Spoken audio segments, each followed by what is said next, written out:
यशं श्रियाध्यासृतमक्षदं सततेदसमन्धारं श्रीनिवासगुरुं भजे श्रीलक्ष्मीवल्लभारम्भां विकनो मुनिमध्यमाम् अस्मदाचार्यपर्यन्तां वन्दे गुरुपरम्पराम्।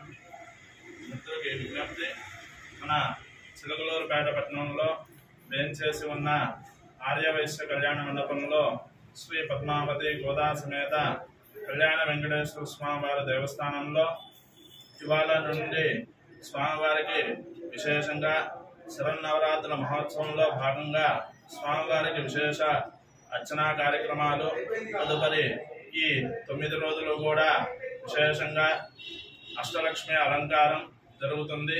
కావున సాయంత్రం 6:30 గంటలకు అమ్మవారికి విశేషంగా కుంకుమ పూజా కార్యక్రమం జరుగుతుంది.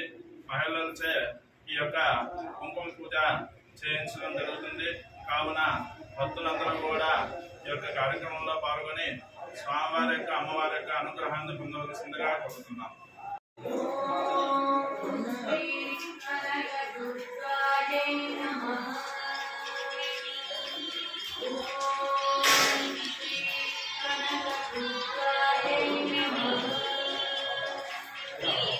యావన్మంది భక్తులకు విజ్ఞప్తి, చిలకలూరుపేట పెదనందిపాడు రోడ్డు దాసరి కాలనీలో వేయించేసి ఉన్న శ్రీ కనకదుర్గ అమ్మవారి శరణ్ నవరాత్రి క్రోధినామ సంవత్సర శరణ్ నవరాత్రి మహోత్సవాలు అత్యంత వైభవంగా ప్రారంభం కాబోతున్నాయి.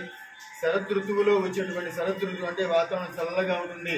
ఆ చల్లని తల్లి ఈ రోజు నుంచి శరదృతువు ప్రారంభం. ఈ శరదృతువులో ఆ తల్లి అత్యంత వైభవంగా దేవి నవరాత్రి ఉత్సవాలు జరుపుకుంటూ ఉన్నది.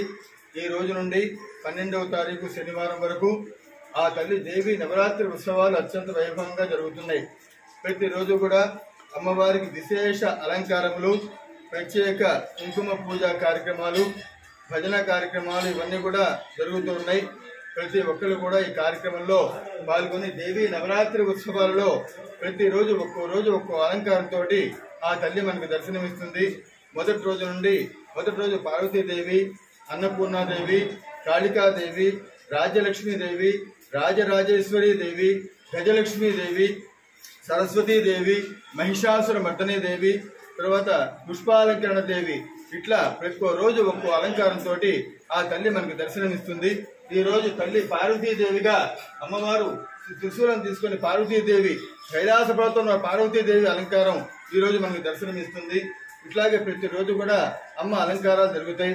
ప్రతిరోజు ఉదయం 10 గంటలకు అమ్మవారి దేవస్థానంలో ప్రత్యేక కుంకుమ పూజ, శ్రీ లలిత సహస్రనామ కుంకుమ పూజ కార్యక్రమం ప్రతిరోజు కూడా జరుగుతుంది.